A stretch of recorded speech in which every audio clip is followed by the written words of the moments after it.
Thirikari nĩ ĩrũmĩte kĩni gũthiĩ na mbere kũramata mũtitũ wa Mau ũrĩa nĩ kĩhumo kĩnene kĩa maĩ bũrũri-inĩ, kũrĩa mwena wa Narok ya muhuro yambĩrĩirie mĩhang'o ya kũgathĩka rugiri rwa thitima kũgirĩrĩria ahami a mũtitũ.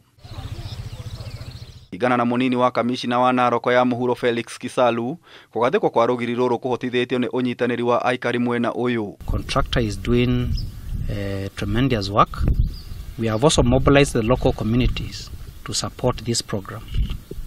Unlike the previous political noise that was emanating from Mau, now this area is silent. Kisalu nĩ acokeirie ngatho aikari a mwena ũyũ makĩria arĩa marutũrũrirwo mũtitũ-inĩ ũyũ, no akũmithia ateti arĩa marakoretwo hau kabere makĩmacogera kwaga kuuma gĩthaka-inĩ gĩkĩ. Local community have seen the advantages of this project.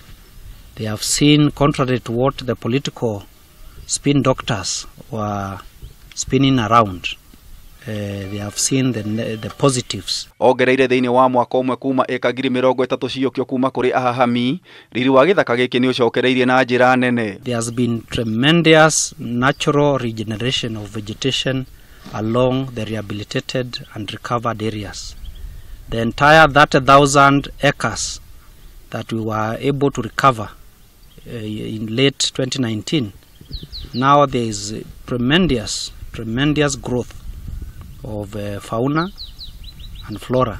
Nĩguo aikari a mwena ũyũ mateithĩke nĩ ũramati wa mũtitũ ũyũ, Kisalu nĩ atarĩirie mĩtaratara ĩrĩa ĩrĩtũmĩkaga kũingĩra na kũmatha nyeki ya ng'ombe ciao. We intend, God willing, in next months and years to electrify all communities, to provide them with government supported power under the last mile program, grass cut and carry, where we, on the initial part, allow them to harvest grass, carry it outside the forest and feed their livestock.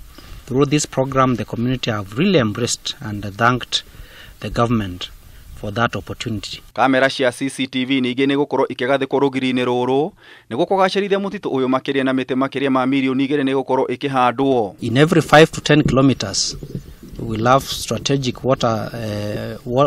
watch towers, where the fence will also be embedded with CCTV capabilities. Amwe a aikari a mwena ũyũ nĩ mahĩmbĩirie mĩtaratara ya thirikari kũramata mũtitũ wa Mau nĩ ũguni waguo. Tangu eviction watu watolewe Mau, ile faida tumepata, mvua ingekosa inaendelea. So kwa upande wa malisho tuko sawa. Hata hii fence wakati walianza kuweka watu wakafurahi, wakasema hata sisi tutapata thitima. Ngĩribotera Kameme TV, Jeta Getau wa Wajiko.